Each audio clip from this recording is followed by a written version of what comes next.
friends, and welcome back to my series on how the Gospels became history, Jesus and Mediterranean myths. This is my chapter by chapter summary on my 2019 book published by Yale University Press. In this series, I go through the entire book, and I hope everyone will consider purchasing the book so that you can read it along as I give the basics here.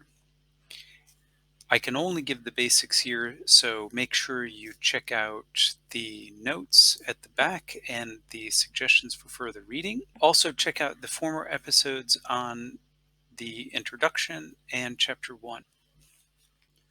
Today we'll be looking at chapter 2, which is my theory of comparison fleshed out, mostly in contrast to what has been called mimesis criticism.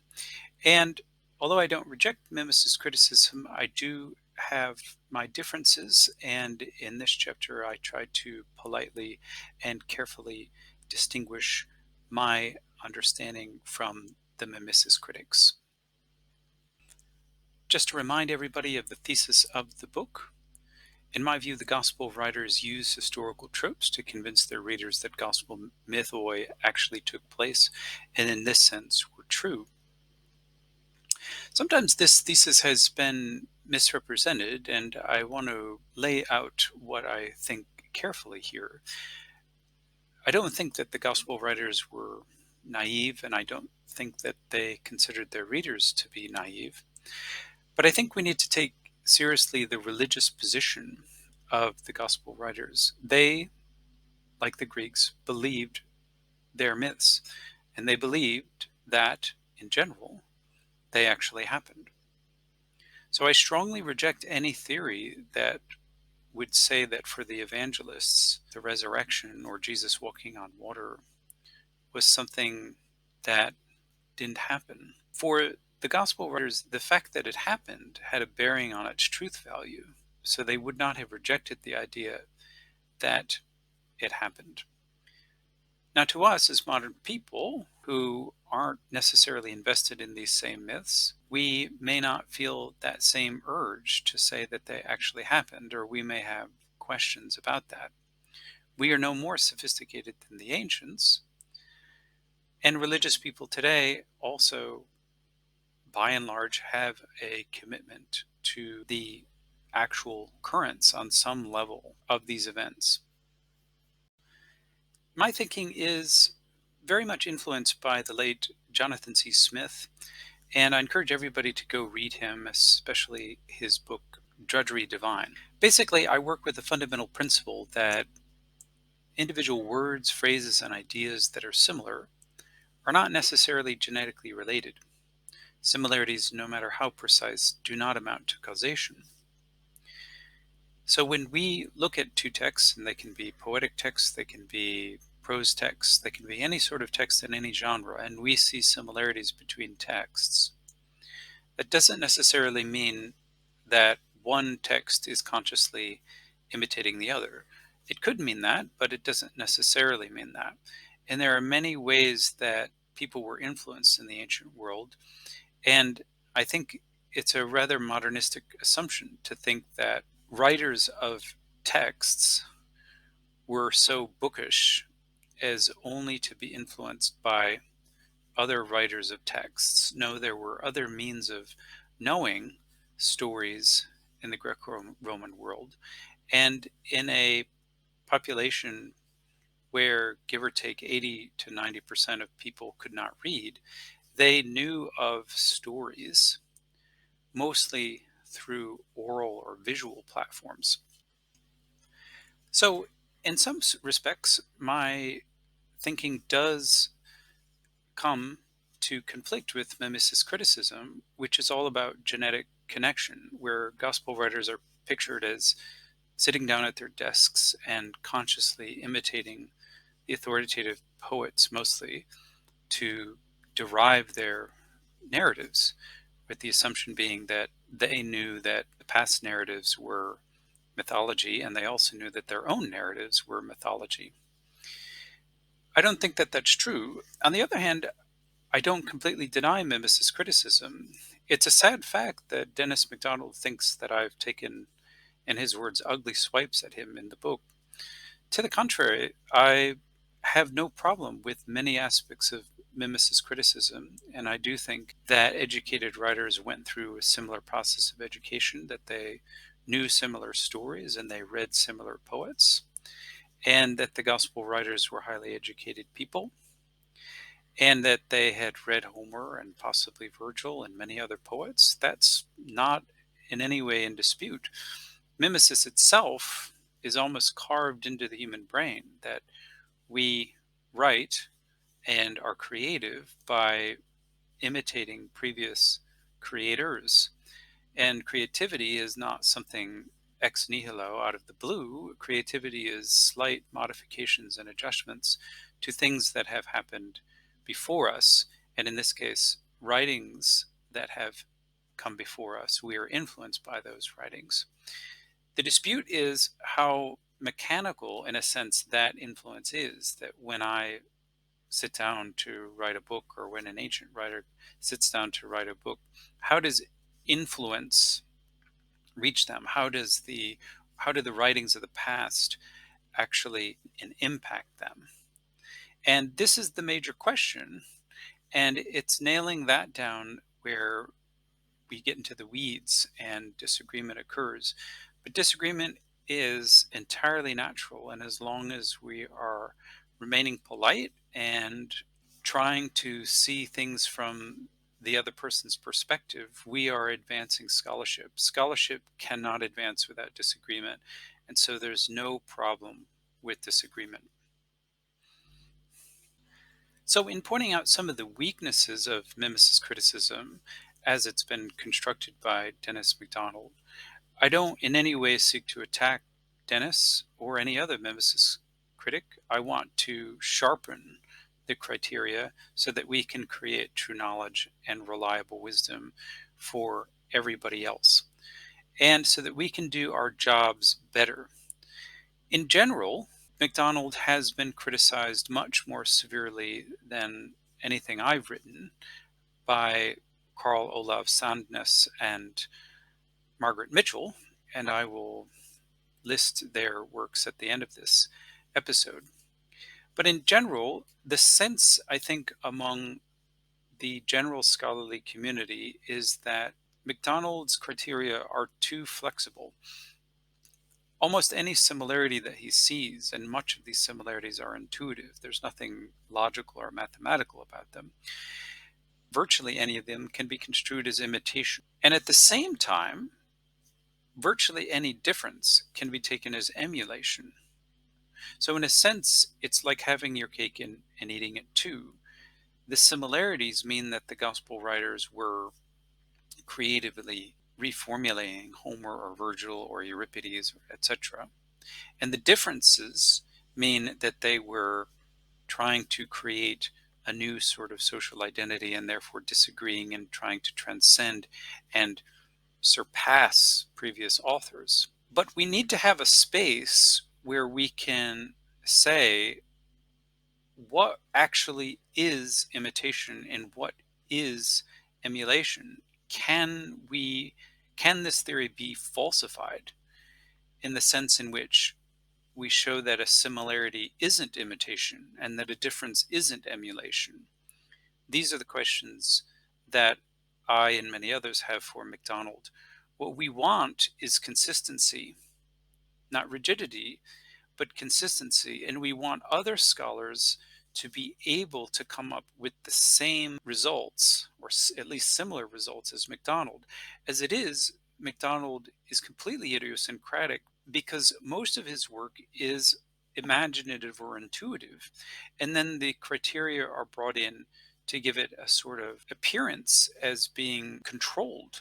But a lot of the similarities that he sees, most other people don't see.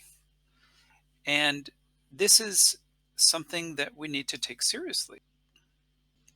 Another potential weakness of mimesis criticism is that mimesis critics sometimes tweak the parallels to accentuate the similarity in order to convince you that there's actual imitation going on. And the example that I use is that MacDonald said that Greek gods in Homer, they walk on water and Jesus walks on water, when actually when you look at the text of Homer, the gods aren't walking on water at all, they're flying over it. And we need to be more precise in our comparisons, unless we want to say that Jesus is also flying on the water and it just looks like he's walking. We need to be precise, and if we're going to say that there is imitation, we need to be able to say, well, how close a comparison or how close a similarity do we need to reliably and persuasively posit that there's imitation? Well, I don't think we can have vague sorts of comparisons and similarities in order to convince most people that imitation is going on. I think we need something a bit more precise. And it's the vagueness that is of concern here, because it goes back to the main issue that a lot of the similarities MacDonald and others see are based on intuition. And when they can't get something very precise, they are often shown to engage in what Margaret Mitchell calls the fudge factor, where they fudge the data to make the similarity seem even more similar. This other criticism is not so serious, but it's still worth raising, that MacDonald draws on 6 criteria, but his actual application of those 6 criteria is very inconsistent. In other words, sometimes he simply appeals to 1 or 2 criteria, sometimes just 1 criteria, to establish that there is imitation going on. And this is somewhat concerning, because in a consistent system, we'd like to see all criteria applied all the time and not just a picking and choosing. Because if we're just picking and choosing which criteria we want to use when comparing 2, 3, or more stories, and we can ignore some of the other criteria randomly, we leave ourselves open to a lot of imagination and intuition and imaginative reading. And I want to say that I'm not against imaginative reading, okay? But we have to admit that the imaginative reading is subjective and not really controlled by the criteria. And the proof really is in the pudding, that multiple people using the criteria never come up with the same results. Because if we can pick and choose which criteria we're going to use, we're going to see similarities, or we're going to see different kinds of similarities, or we're not going to see similarities, or we're going to see differences where others see similarities, or we're going to see other kinds of differences. And that's something to keep in mind. I think that the unfortunate thing is mimesis criticism is very subjective, and it can only be performed by its creators. It's not the kind of tool or methodology that can be applied universally. Now, I want to be clear here that my point really, as in the previous chapter with Richard Carrier, is not to criticize, but it's to build on the work of others and do, hopefully, a better job, and to be more accurate as to what's really going on in the ancient world. And I think that mimesis criticism is not necessarily wrong all the time, even if it is subjective and intuitive. Mimesis criticism did happen, but we need to think more broadly. It's not just texts imitating texts or writers imitating writers. We're not, in the ancient world, trapped by textuality. And this is really important, that for most people in the ancient world, they would have gathered their knowledge of Homer and of the other poets mostly from hearing and by seeing it staged. There were reciters of Homer called rhapsodes, and that's how you would learn a lot of the stories. But you would walk around your town and see sculptures and paintings and pantomimes. You would hear hymns referring to the ancient lore. You would see it depicted on coins and gems and mosaics.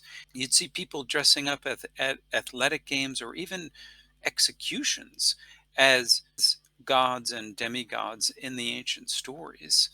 And this is how people would engage the myths. And it's not just the sort of bookish way of sitting alone in your room and reading Homer and then deliberately creating a Homeric story out of your reading of Homer. That probably happened, but it's a very limited way of thinking about mimesis. Mimesis is so much broader, and there's so many other ways that authors enculturated themselves in Greco-Roman culture and then reproduced creatively new stories based on the old. Now, the book learning was important, and how people were educated was important. Elite education was very consistent across the ancient Mediterranean. That's true. But we also have to think more broadly, again, in terms of the patterns of socialization. We don't want to simply focus on the elites, remember, because the elites only make up maybe 10% of the population at most. We need to think of other people who are able to do mimesis without perhaps even being able to read. And so we need to broaden the scope to talk more about learning through socialization. And by socialization, I mean all unconscious learning that humans undergo since childhood by interacting in different groups and situations.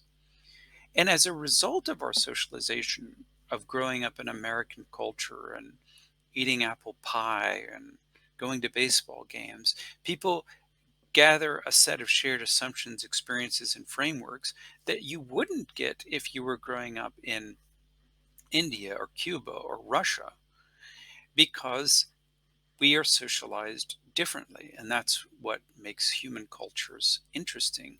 And that's what makes Greco Roman culture interesting and distinctive. And the more we can recapitulate those patterns of socialization, the more we can know about how they experienced the world and what they assumed and how they framed things.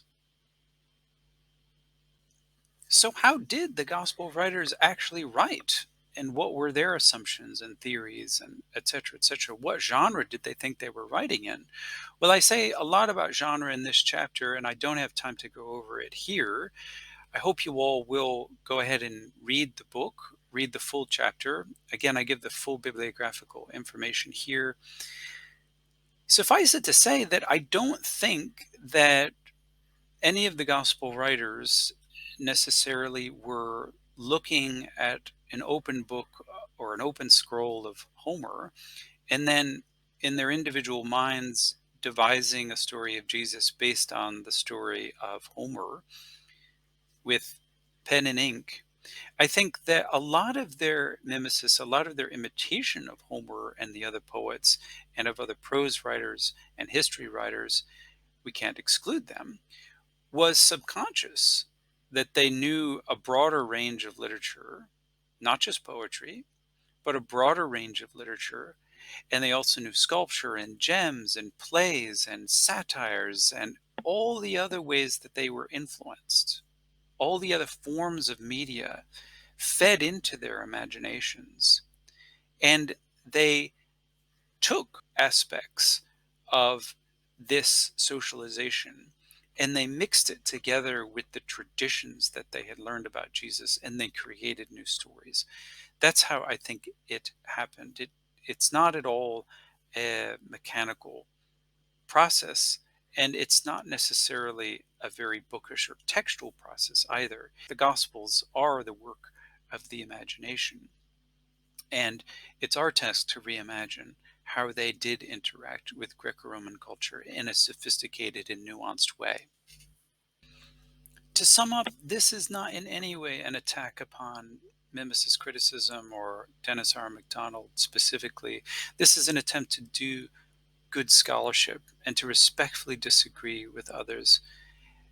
I want to advance the conversation and create new insight.